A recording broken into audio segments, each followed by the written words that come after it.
2023-cü ildə Qarabağdan Ermənistana qaçan separatçıların qalıqlarının İrəvanda toplaşdığı Qondarma Artsaq nümayəndəliyi binası ilə bağlı məhkəmə prosesi başlayıb.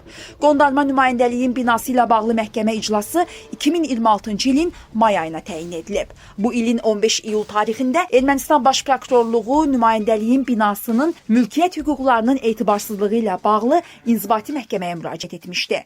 Avqustun 5-də isə separatçıların vəkili Roman Gertsiyan İrəvan şəhər məhkəməsində Ermənistan Respublikasına konkret olaraq dövlət əmlakının idarə edilməsi komitəsinə qarşı iddia qaldırıb. Hazırda Ermənistan hökuməti ilə separatçılar arasında nümayəndəlik binası ətrafında mübarizə gedir. Sözü gedən bina 1997-ci ildə Robert Köçəryanın həmin vaxt baş naziridir qərarı ilə separatçılara bağışlanıb.